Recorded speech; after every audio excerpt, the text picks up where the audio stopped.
From here is the road which leads to the waters of Acheron of Tartarus. Here the thick whirlpool seethes with mud in a huge abyss and throws up all the sand into the river Caucasus. The horrendous ferryman Charon guards the waters and rivers in his terrible squalor. He has a mass of grey hair unkempt on his chin. His eyes stare flame. A filthy cloak hangs in a knot on his shoulders. He himself pushes the boat along with a pole and attends to the sails, and he carries the body in his rust-coloured boat. Now old, but his old age is vigorous and green for a god. Here the whole crowd poured out and rushed to the river bank. Mothers and men and great-spirited heroes, whose bodies were finished with life. Boys and unwed girls, young men placed on funeral pyres before the faces of their parents. As many leaves slip and fall in the woods in the first chill of autumn, or as many birds flock to the land from the deep ocean when the cold year puts them to flight across the sea and sends them to sunny lands. They stood begging to be the first to cross, and they stretched out their hands through a love of the further bank. But the sad sailor now takes on board these, now those, but others he moves far away and keeps them from the shore. But Aeneas was amazed and troubled at this confusion and said, "Tell me, priestess, what gathering at the river means. What do these souls seek, or with what distinction do these souls leave the banks and thus sweep the dark shallows with their oars?" The aged priestess spoke briefly to him in this way. "Son of Anchises, surest offspring of the gods, you see the deep pools of Cocytus and the Stygian marsh, by whose power the gods fear to swear falsely. All this crowd which you see is helpless and unburied. That is the ferryman Charon. These whom the waters carry are buried, nor is it permitted to carry them across the dreadful banks and noisy streams before their bones rest in the grave. They wander for 100 years, flitter around these shores, and then at last they are admitted to return to the longed-for pools." There are no pools.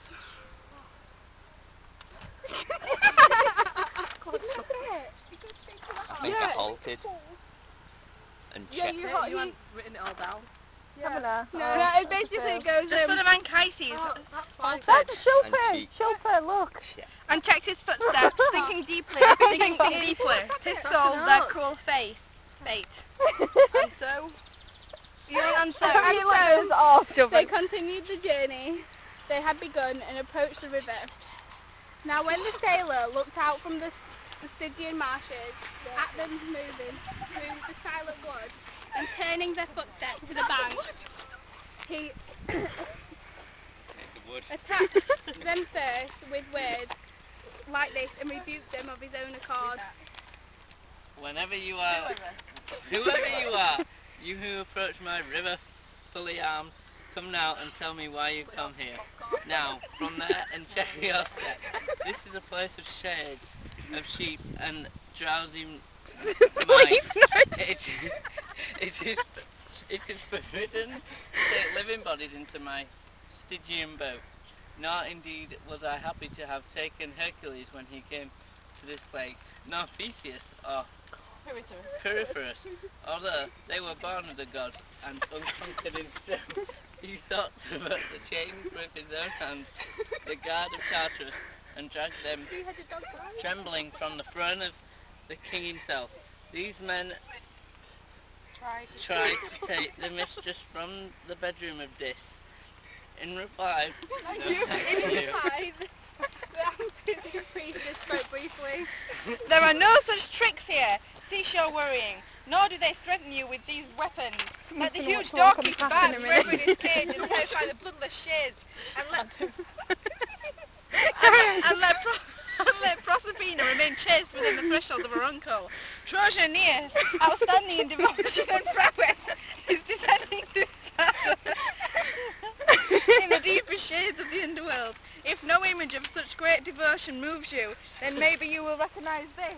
Golden brush! She disclosed the gun which lay hidden in her clothes. We need a twig. Oh, there is no twig. Wait, pause it. What is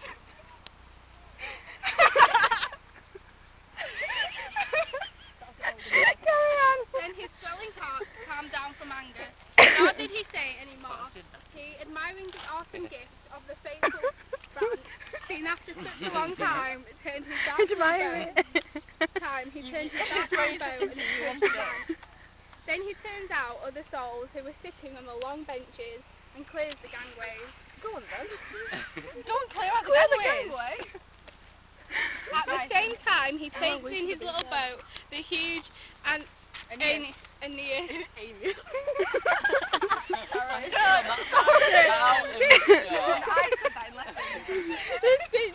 pitch boat groans beneath his weight, and leaking its